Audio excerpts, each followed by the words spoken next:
Hi, welcome to the Christian Indie Writers Podcast, where we inform, encourage, and support Christian indie authors on their journey to publication. I'm Jamie Hirschberger. I write short fiction under the pen name J.R. Nichols. And I'm Christina Catane, and I write Christian fiction.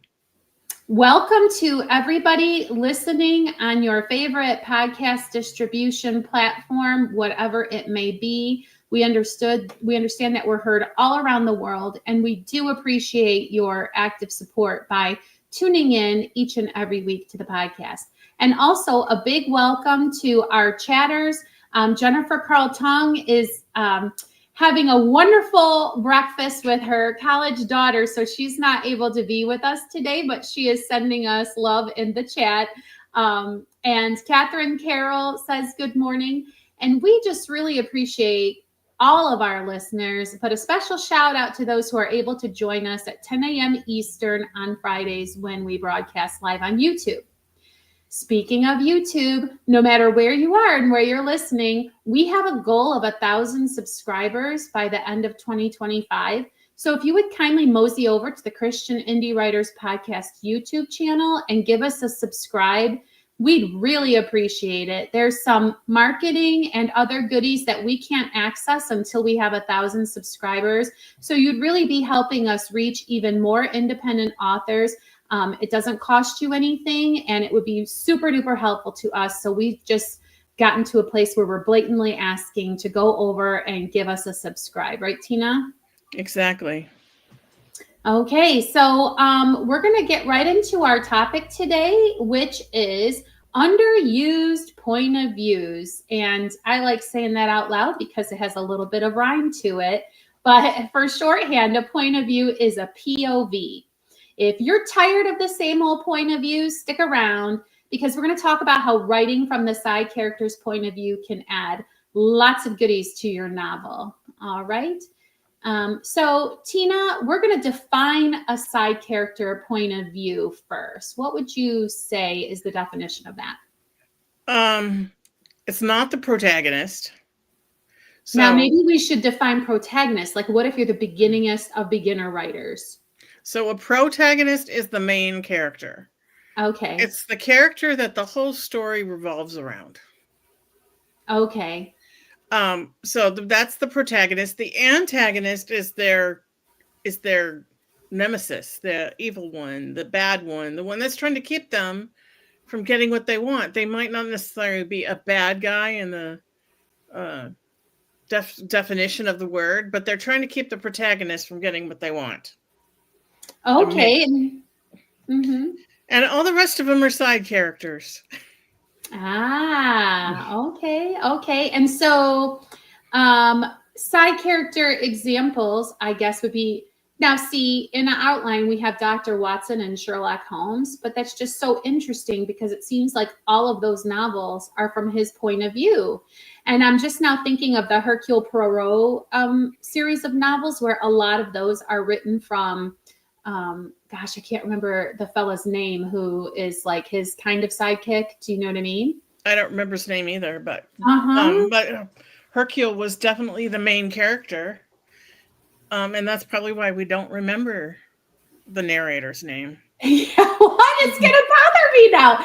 And but the whole, that's so interesting because he was not the main character, he was the side character, and the whole book was written from his point of view. That's, I don't know, it's just really interesting to think about. So imagine if you would have normally been writing all the time from Hercule Poirot's point of view, and then Hastings, Tina, I Googled That's it. Sorry to interrupt myself, but. Well, once you said it, I was like, oh yeah, duh. Yes, exactly. Because I'm a huge Hercule Poirot fan, and why didn't I know that? Why didn't I remember that? Because he wasn't the main point. It wasn't about him. Yeah, so that's really interesting. So today is like, we are going to kind of try to encourage you to write from the point of view of your own Hastings and to see how that can help your work. Right, Tina? Exactly. Do we have other examples here in the outline of side characters? Nick Carraway in The Great Gatsby. And again, go ahead. No. I'm just saying, and again, the book is written from his point of view. Yeah. But he's not the main character. That's fascinating.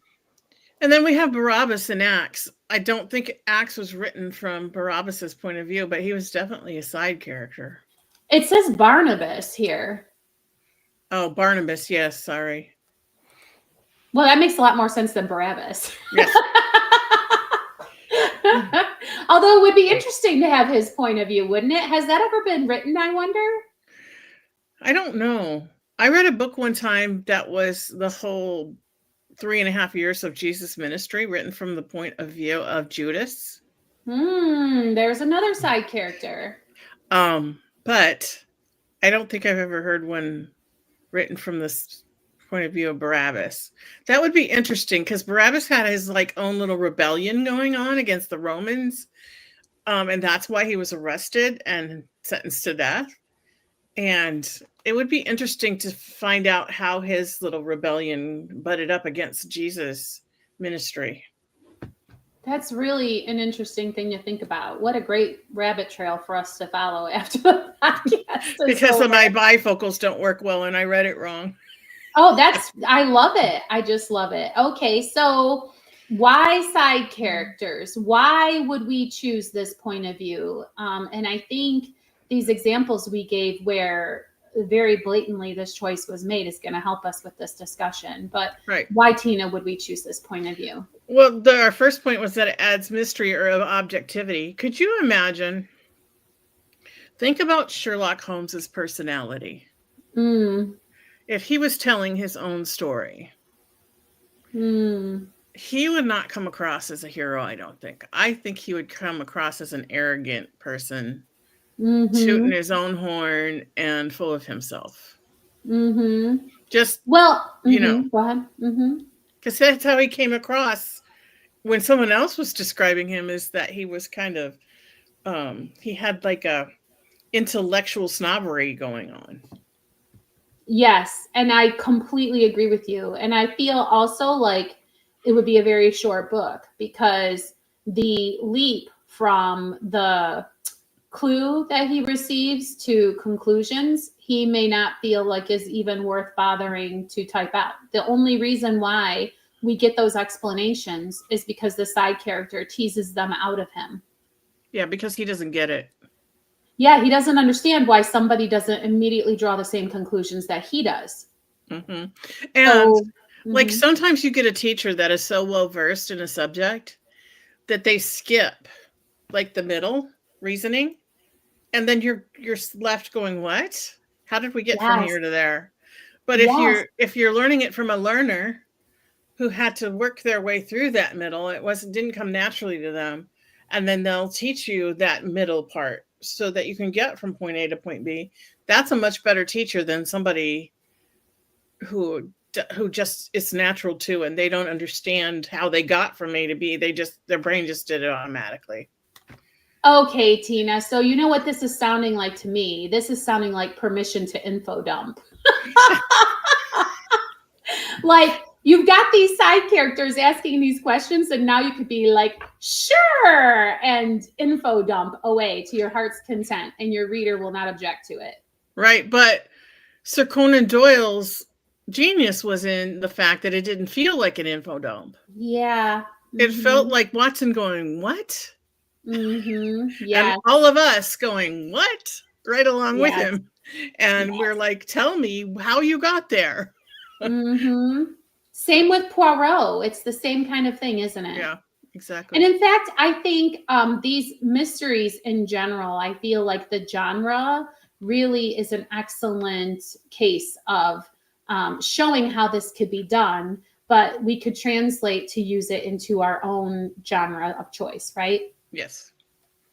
So we've got adding mystery and objectivity. We have written down here fresh perspective, but I think we kind of already covered that. But the unreliable narration is in our notes as well. Can you define that, Tina? Oh, and I had this definition like down pat in my brain on Tuesday. Yes, when we were outlining this episode. Because, but I should have wrote it down because now my brain's a blank. But it's It's basically like your main character doesn't know everything. Right? Not Sherlock Holmes even? Well, he might think he knows everything. Like maybe Watson's doing something on the side and Sherlock doesn't know that he's doing. Oh, yes. So he doesn't know everything. No, he can't possibly. But if you're not Sherlock Holmes or Hercule Poirot, your main character does not know everything. They haven't seen everything that's going on that you might want your readers to know. Like in my current work in progress, there's some stuff going on with some other people that she doesn't know about. But it still affects her story. It still affects her character arc. And even though she's unaware of what's happening.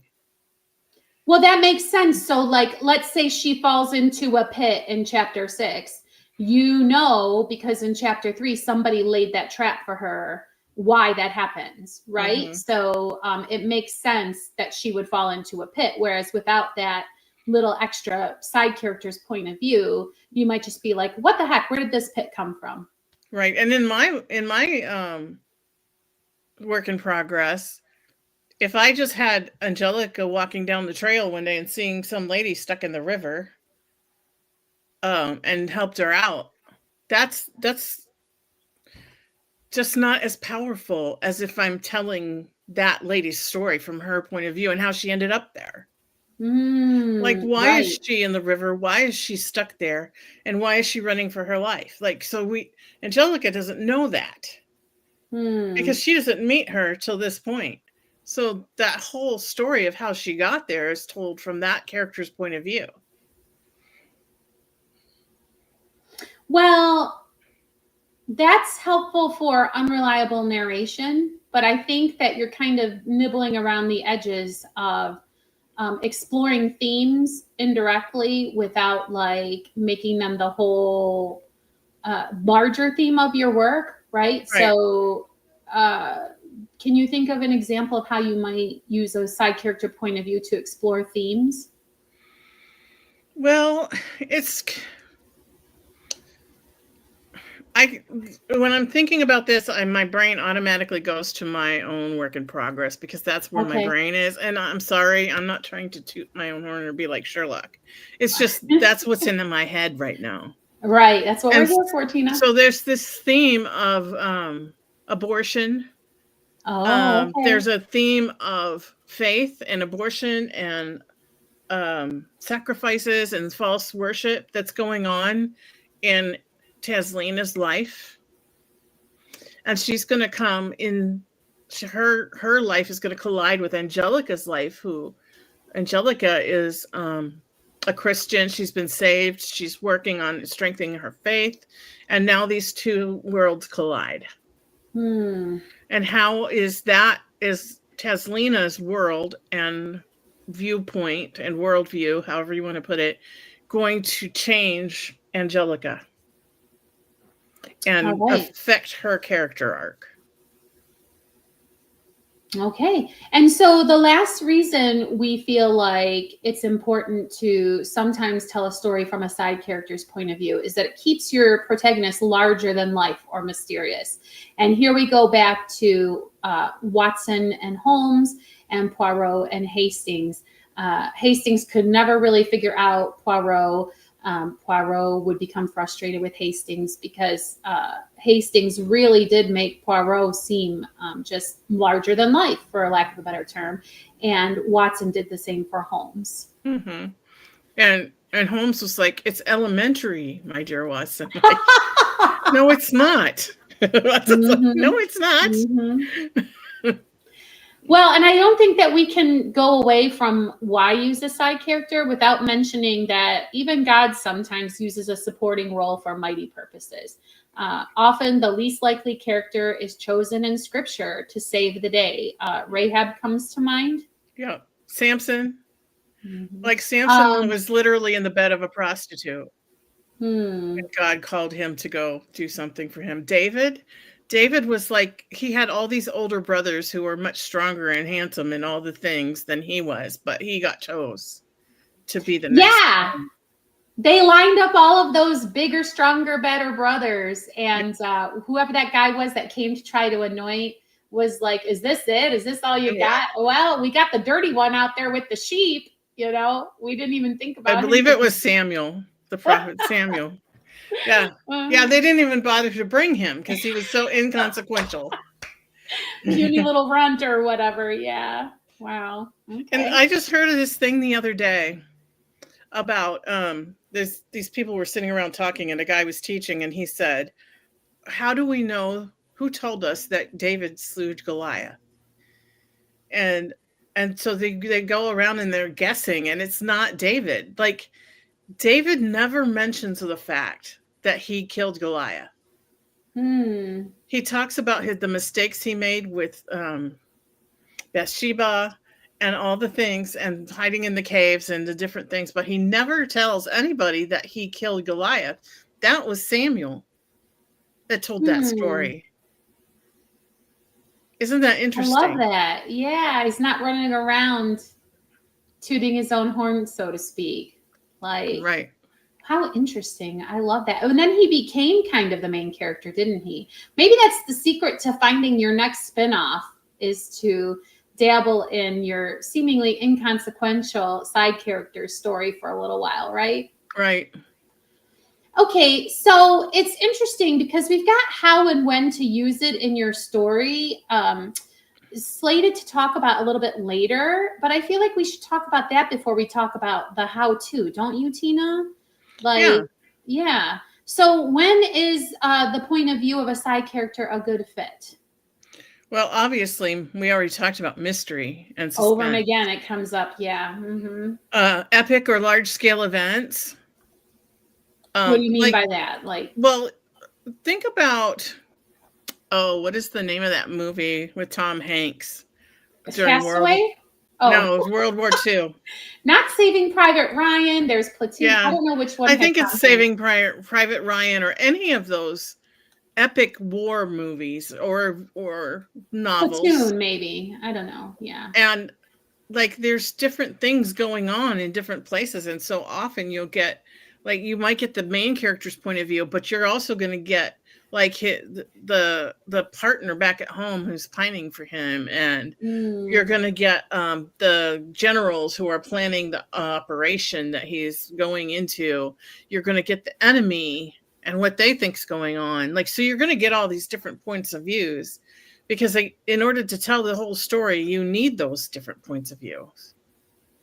Yes, and I think it's interesting. Jen's books come to mind, and I think about Will being in the foxhole with John, and kind of like having the perspective of the different characters. Just really, it really adds color to your story and makes it a lot more interesting, and also makes your characters seem a lot more real, I think, because they don't exist in a vacuum, right? Or they shouldn't. And again, they don't know everything.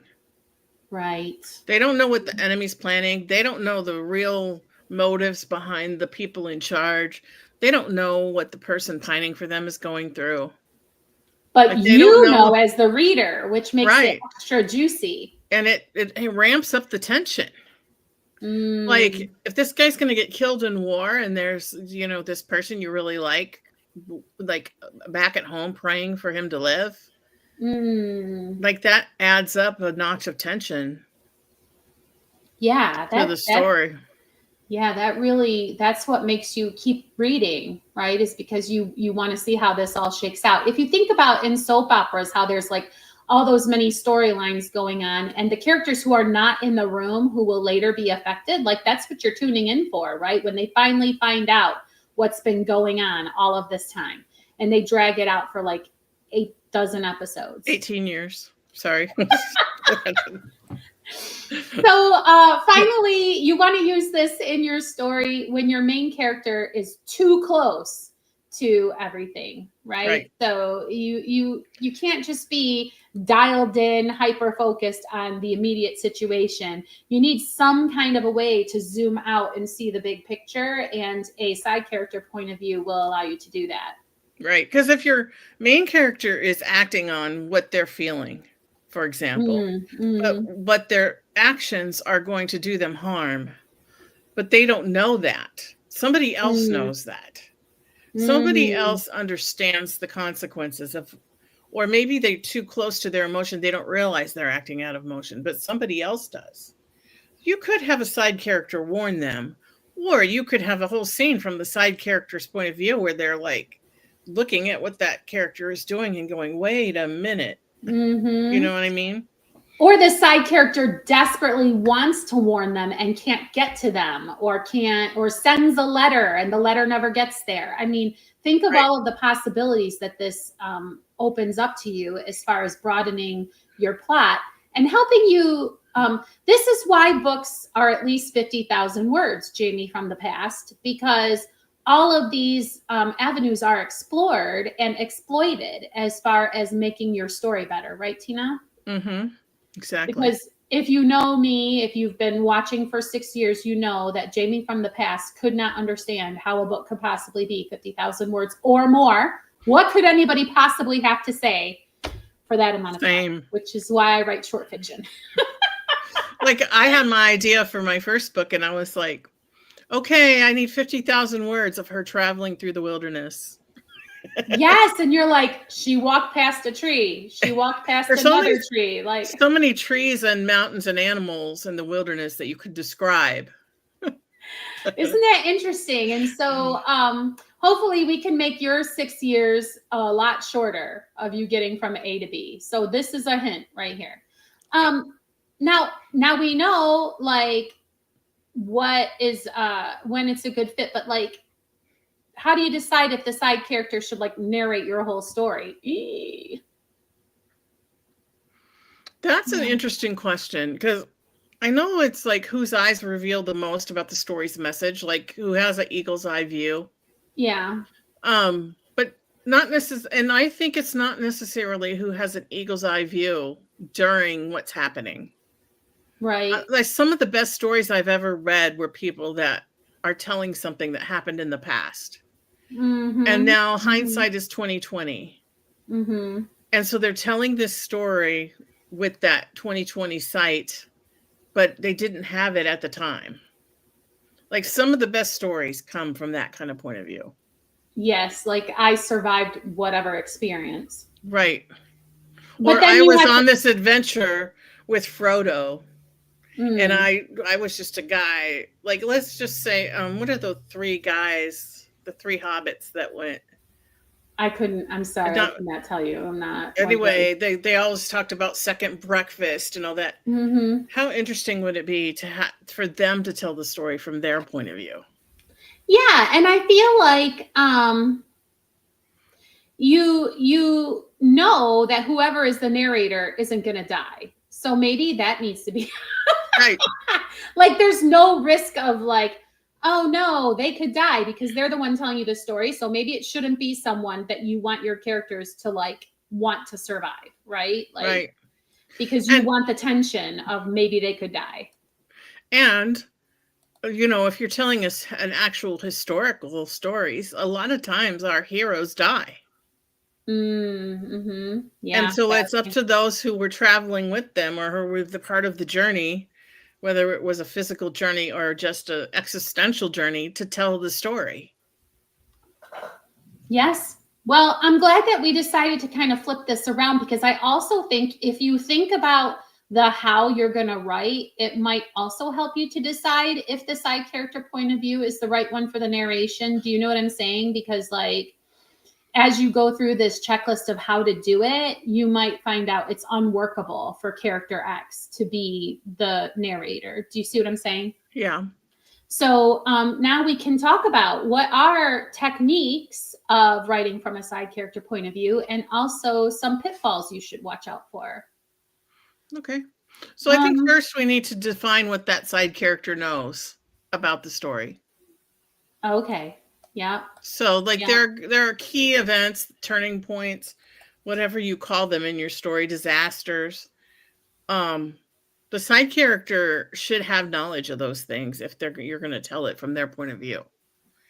Because, you know, if your main character is going through some disaster and in Oregon and your side character's in Texas, like, that's not going to be effective to tell that Yeah. story about that disaster when they're not even there. Like, unless they're like a tech guy and they took over a satellite and they're watching it through the satellite, or they have like, tech where they can get into everybody's cell phones and computers, and they're watching everything. You see what I'm Yes, saying? I do. I do. And I feel like if you discover that your side character doesn't know what they should, that is a possible solution. I know in older works, like they would get a letter, right? So a letter came in the post from, whatever character that he, was lost at sea. And that's why we hadn't heard from him in a while. And again, here's a way to kind of get information to your reader in kind of an info dumpy way. But that's really not, because all you're doing is making sure your narrator has the necessary information. And if we go back to the war story, so you have the wife or the girlfriend back home pining away for the soldier who's gone off to war. And she gets a letter from the soldier that went off to war. And it's just a very positive letter, right? Because that's kind of how the letters were. They try not to like bring everybody down, I guess, back in those days. And so he's saying everything's great. I have these buddies, and we're all. But then they like cut to his point of view where everything's not great. Yes. Like, so that's another way you could do it. Well, and when we're talking about this, it's funny because we discuss novels such as Poirot, where it's always told from Hastings' point of view, the whole book beginning to end, and same with the Sherlock Holmes series. But there are instances where the different chapters can be from different points of view. So if you're going to take that technique, Tina, do you have any cautions against how you might handle that wrongly? Well, one of the things that my book coach, because that's exactly what I do. Okay. I have multiple points of view in my work in progress, and from the main character and from a couple of side characters. And she was always saying to me, how does this affect your main character's character arc? Like, you just can't have them there for nothing. Like, somehow she either needs to affect them, or they need to affect her, and it needs to affect her character arc getting to the end of the story. So if they don't have a purpose, like you just wanted them to know why she had a purple shirt on, and you had some side character at the store helping her pick out a purple shirt, how does that affect the arc of the story? Is it okay to only include a side character point of view for like one chapter, or does it need to be something that's a consistent pattern throughout the book? I've done both. And I've written chapters that were from the dog's point of view, and there was like one or two in the whole book. And some of the comments that I got from fans were that was their favorite chapters. Okay. So is from the dog's point of view. Is this a case of like know a rule and then break it? Or are there really no rules about this? Like, could you have just one chapter in a book from a side character's point of view? Or is there some kind of a like expectation that I think in romance, Jen would say there's the man's point of view and the woman's point of view, and you either alternate chapters, or at least you have like clear delineation in the chapter where you're flipping from the man's point of view to the woman's point of view, wouldn't you say? So is it genre dependent? I don't really know what the rules are. I just know what feels right. Okay. And if, to me, reading a point of view that really doesn't affect the story arc doesn't feel right.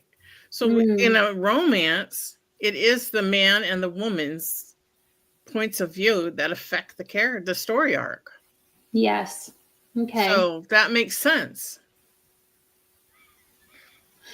But I think that we would caution people from randomly plopping in a side character's point of view, particularly in the middle of a chapter. Like, you don't want to do what they call head hopping, right? Which is you're writing all along. Susie reached for the toothpaste. Susie was brushing her teeth, and in came Brad with his annoying questions, whatever. And then the dog thought to himself, I sure could use some food, right? Like you don't want to like head hop around within your novel. If you're going to use different points of view, you want to be very clear when you are beginning and ending the one point of view and moving into the other person's point of view, correct? Yes. I'm reading a book right now where like the chapters are numbered and then they just have a name underneath the number, and that's whose point of view that chapter's from. And then they're using like there's 3 or 4 different characters on a journey together. And they're using the different points of view. I love that. That's a very handy way to solve it. Now, what is that type of narration where it's like third person, all knowing, omnipotent, I think? Like, can you can also write like that, but I feel like that's kind of, we don't see that so much anymore. I see it a lot in older literature that I've read. What do you think of that? Does that become confusing for the reader? I feel like that would be a very freeing way to write as an author. Well, in my experience of reading books, usually when you have an omniscient narrator, it's not one of the characters. It's like outside the characters, like looking down, telling all of their stories. Yeah, like a literal narrator, right? Right. Like, so, if you've ever seen, like, I think it's Seussical, where they've got like a narrator literally standing on the side of the stage, like the Cat in the Hat in Seussical, whatever, I'm digressing. But so unless you're writing like that, third person omniscient, you really need to stay away from the head hopping because it just smacks of amateur. It smacks of somebody not having edited your work. It's just not going to meet reader expectations. So like you can do it, but your feedback will probably be like, I can't stand this head hopping, right? Yeah. Yeah. And I don't think it's done very much anymore, to answer your question. I remember coming across it in Disney specials. Like not necessarily the Disney movies, but like the after school specials that we used to watch when we were kids. You know, and then this deep voice would go, and since Winnie the Pooh was feeling so hungry, he decided to go look for some honey. Right?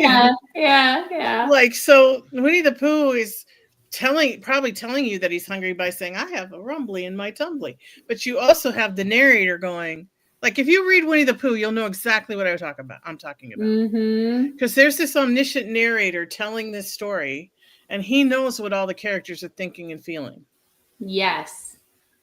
But when you're writing in your novel, you have to limit yourself to only what that point of view can know within their own skull. So you can say that the person appeared to be distraught, but you can't say that that person is feeling distraught. Maybe we need to revisit head hopping in another episode, just because like I feel like I could talk all day, but we do have to make sure we have enough time for all of the rest of the podcast. So are there any other tips or pitfalls about writing from the side character's point of view we want to share? Well, like this character can't be passive or uninvolved. Obviously, you don't want to info dump. Yeah. That I don't know. There's a couple others, but I know that we're running out of time. So yeah, I think that we've pretty much covered this. And if you have questions about this or you'd like to further explore writing from a side character's point of view, which Tina, I don't know why we didn't use that as our prompt. We were just following our rules of how we set this up. But maybe when we have a theme or something, we could try it. Maybe even take a famous story and write something from their point of view. But anyway, if you want to keep the conversation going, go over to Listeners of the Christian Indie Writers Podcast on Facebook, become a member of that group, and make a post. We would love to talk more about this topic or any other topic that is writing related. And so with that, Tina, why don't we jump into the feeding of the backs? Okay. So this is called the feeding of the backs because when we had writing group and we went around and gave feedback about each other's piece, I would turn to the person whose piece was being evaluated. I would say, is your back well fed? In other words, did you get enough feedback? So we're going to give feedback to each other today about a piece that we wrote before the podcast in just 15 minutes. And we don't go back and edit these. We just share them live on the air for your entertainment, hopefully. And so, Tina, why don't you, well, we only give positive feedback because we haven't had any time to edit these. Tina, why don't you share what our prompt was and what you wrote today? So it was 5 words, and the 5 words were relinquish, ballet, particle, ant, and modernize. I used 2 of the words because the first word got me off on I don't know what you want to call it, but I'm feeling a little bit weird about reading this out loud. Uh-oh. Okay. Here we go. It is a delicate ballet, the dance between being grateful for the blessing and dealing with the trauma of relinquishment. You were chosen, they said, but before I was chosen, I was rejected. You are lucky, they said, but before I was lucky, I was unlucky. The ache inside that I had no name for. Maybe if they had explained what grief was. But I was a lucky one. I was blessed. I was expected to be happy and grateful. There was no room for grief. It wasn't allowed. To be sad was ungrateful, even though it's what I felt. So I shut it up inside, tried to hide it, tried to fit in. But I didn't fit in. I was a square peg trying to cram myself into a round hole. They said, I love you, but I didn't know how to believe them. If that were true, why did I have to hide what I felt? Why did I have to try to fit where I didn't fit? Why did I feel so sad? It wasn't their fault. They did love me. They didn't know about the grief that lay over everything like a morning fog. They did choose me. They didn't know about the rejection of my past.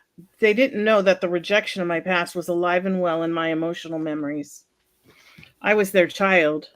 They didn't know that I thought myself an orphan, waiting for the day I would be sent back to where I didn't know. Waiting for the final rejection, my brain gathering the evidence that proved my fears right. The feelings I hid found a way to make themselves known, in rebellious behavior, in lies, in defiance, and running away. Why did I stay in dangerous situations when all that was needed was to pick up the phone and call home? Why didn't I think of it as home? Why was I living as an orphan when I was a daughter? Why did I do the same thing to God? The answers are simple and complex. The trauma was hidden because it wasn't seen, it was felt, and feelings were not allowed. Feelings had to be hidden because to show them was to risk rejection. Will I ever get past that feeling of danger when I show what I'm feeling? Will being vulnerable ever feel safe? Or will the superficial always be more comfortable than the real? One day, on the other side of glory, I will feel without reservation. But on this side, the thought of that day is terrifying. Wow, that is really beautiful. That is just a sprint? Yeah. Wow. Without any editing. Ugh. Well, and to be honest, this idea of relinquishment and being chosen and being adopted, like all those things are just stuff that's been at top of mind in recent months because I've been studying Romans. And there's the scripture that says, and you were adopted into sonship. And then I went down this rabbit hole because at that time period in the world, Romans were the only ones who had adoption. Really? And and once you were adopted, that was it. You were legally their heir. You had all the rights and responsibilities of being their heir. It couldn't be taken away from you. And so like I just went down this rabbit hole about that. And so so I've been thinking about the whole idea of all of that for a while. And then that word relinquishment was our first word. And then it all just came out. Well, and I think every human can feel this ideal of like, but I'm supposed to be grateful for all of my blessings. And yet I have a level of disappointment because things aren't the way that I thought they should be, or that somehow I've interpreted that it should be. So that resonates, I think, with pretty much every person because you feel like you're entitled to your grief, but at the same time, you chastise yourself for not having gratitude. And both can exist in the same place. And I think if you're a black and white thinker, it's difficult to imagine that that could turn into some kind of a gray. Mm-hmm. And I don't think, when the media talks about adoption, it's like the pie in the sky, blessing, like wonderful thing. And I very rarely hear them talk about the underside of the things that child has gone through before the adoption happened. Mm-hmm. Yes, because there are living parents in a lot of cases. It's not because of parental death that adoptions happen. That's going to be something that you have to navigate through just as a critically thinking person. Mm. Yeah. Well, I appreciate your vulnerability in sharing that. It is a very beautiful piece, and I'm sure it would be a blessing if you. I don't know if you're in any adoption groups or maybe. Yeah, I am. Yeah. Publish it to some magazine or something, because I think that it would really resonate with a lot of people. I think you should consider. It's funny. I have a hard time connecting with other people who are adopted. There's like a wall there. But I tend to connect with parents of adopted children, which is really weird to me, but that's what it is. It is what it is, I guess. Offline, you and I will talk more about that, because I would like to probe, but not online. That's what's the benefit of being your friend. We can chat later about it. Okay. So if it's okay, I guess I'll share mine now. Yeah, I can't wait. What I would like is for everyone to see if they can spot the moment where I finally feel connected to this piece, because the trouble that I have lately is being absolutely uninspired, and I sit down and I have to write. And so I start writing kind of reluctantly and kind of like, I don't even know where this is going. And this is just going to be dumb, because I don't have any idea of what I'm going to write before I sit down. It's so difficult. Okay. And yet still something came out. So here we go. It had been a while since the modernization of her dollhouse had been contemplated. She sighed, fingering the tulle skirt on the 4-inch ballerina figure in her hand. The problem was, Mindy thought, that she'd been living through the remodeling of her own home and didn't feel like she could handle any more change. She placed the ballerina on her plastic twin bed in the same little brown-papered cubbyhole that had been her domain for the past 2 years. She turned her attention to the kitchen of the dollhouse, straightening the items displayed on the counter as she ruminated, as she did more often than ever these days, on the question of whether or not she was too big to continue playing with dolls. Sounds of tires crunching up the driveway pulled her to the window of her own chic bedroom, and a little squeal burst from her at the sight of her Pop-Pop's car. "Hey, Dad," her mother called from the kitchen. "Hey, Mindy." "Hello, my sweet pea." Mindy crashed into his open arms and felt herself lifted and hugged tightly, but not too tightly, as Pop-Pop swung her gently from side to side and muttered, bear hug, in his familiar growly imitation of one of the furry critters. "You staying for supper, Dad?" Mindy's mom was already adding another place setting to the table as she asked the question. "Depends on what you're making," Pop-Pop teased. Mindy laughed and combed his beard with her fingers. "Making your favorites." It was always the same response, whether the menu consisted of spaghetti with jarred sauce or stuffed chicken breasts with asparagus and Hasselback potatoes. "In that case, can't see as how I could possibly resist," Pop-Pop replied, setting Mindy down. "You come out to my truck, sweet pea. I'll bring her right back, Mama." Pop-Pop and Mindy went out into the warm late summer afternoon, and Mindy breathed deep the scent of turning leaves. She skipped alongside Pop-Pop around the back of his truck. He opened the tailgate.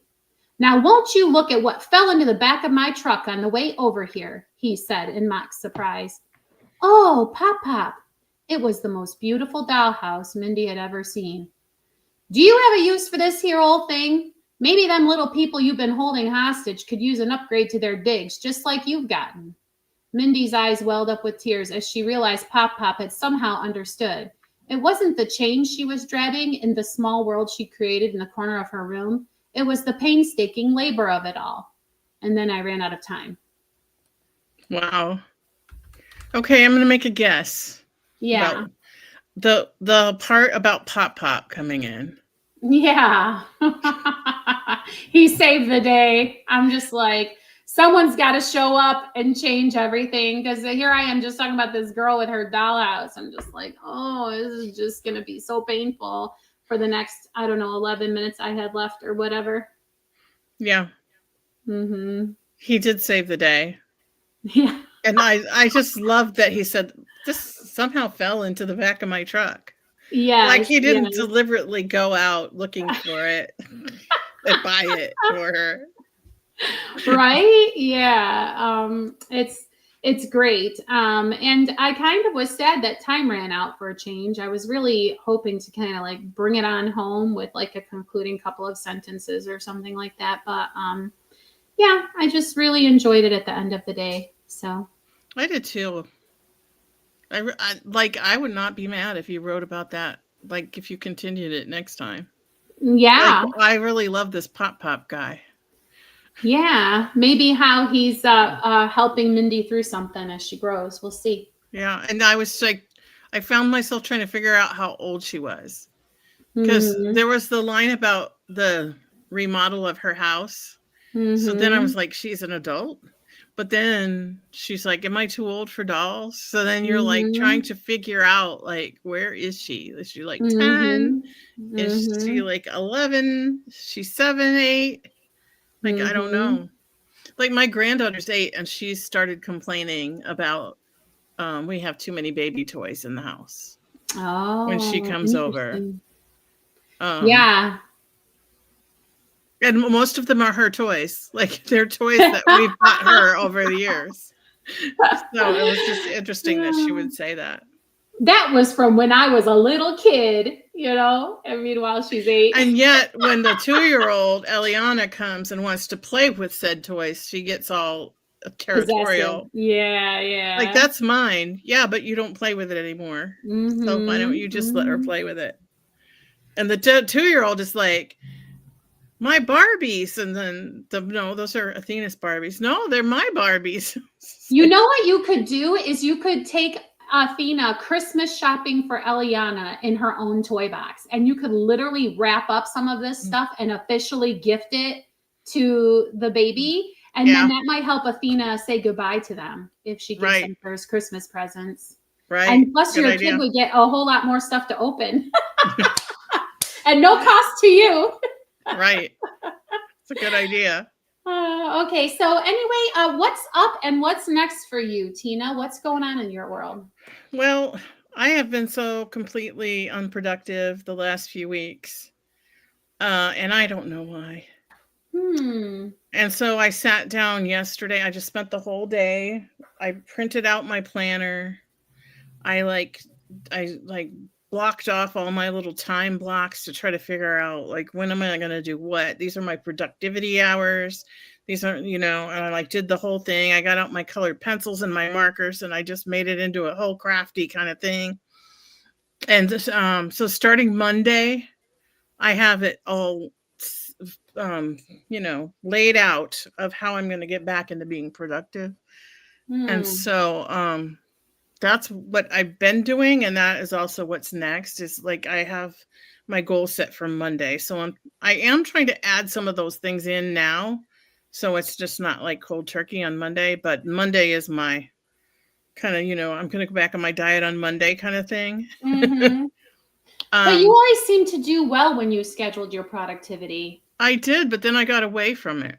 And I think the reason I got away from it is I didn't want to spend the money on the good printer paper, because when you print out your planner, you have to get like the not cardstock, but not regular printer paper either. It's kind of in between. It's closer to cardstock than it is to paper. Otherwise, it just falls apart. And I didn't want to spend the money, so I downloaded a digital version onto my iPad. And I have one of those Apple Pens, and I was doing it on my iPad. But the problem with doing it on my iPad is there's 2001 distractions. Oh, yeah. And there's, notifications and little games and like all the things that want to hijack my brain. Mm-hmm. So yesterday I actually printed it out again and put it in my happy planner, and like actually use real markers and pens and things to plan out next week. Well, cracking the nut of productivity is really a study of one, isn't it? You've got to figure out what works for you. And it sounds like you've gotten back on the right track. Yeah, because what used to work. Why did I get away from what was working? Well, because I have this brain that gets bored, and it wants something new. But and you had the new didn't work. Right, but you also had life events and travel and all of that going on. That's true. So, That's true. But good for you for taking the bull by the horns. What about you? What's going on and what's next for you? I could not think of anything to talk about for my What's Up. And then on social media, I saw the lion fountains of Alhambra. So I sent Tina a picture, which hopefully we can show everybody. But you could go look it up on Google somewhere if you want. Now, as you can see, these lions are spewing water, okay? And somebody posted on social media that they believe this used to work like a clock for these people. And I was like, well, that's a little bit interesting because there are 12 lions. And if you look inside that big basin, this is the part that really flipped me out, made my brain explode. There are holes in the fountain at different heights so that the different lions would like spit the water, right? Mm-hmm. But if you look at it, which I was so mad I couldn't find a picture, it is in a spiral shape. Like the Fibonacci sequence. Do you know what I'm talking about? If you've never looked up the Fibonacci sequence, you must. Okay. It is a pattern that reoccurs in nature over and over and over. Now, these masons or artisans did not have the word Fibonacci sequence. They were just using Arabic geometry. But guess what? It's the same concept because it's embedded in the design of how everything works. So the idea that the 12 hours of the day would pass in alignment with the Fibonacci sequence just made my head explode. And I'm like, I need to give Tina this information so she can be obsessed with it the way that I am, right? Because think about that. The actual hours of the day, they're 12-hour increments. That's not arbitrary. It actually follows this pattern in nature that is seen over and over and over again. And I just had to share that with everybody. And this is why it takes way more faith to believe that everything's just a random accident than to believe in intelligent design. I mean, my goodness, Tina, again with that spirally pattern. The minute I saw it, I was just like, I can't I mean, you know what I mean? Like it's a good brain explosion, but at the same time, you feel like you can't think about it for too long or you just are gonna like literally kind of like lose your mind and be no good for this world where you have to go to a job and pay bills and stuff because you'll just be like in some pondering the Fibonacci sequence sort of mad scientist and mode. My intellection's way higher than yours, so.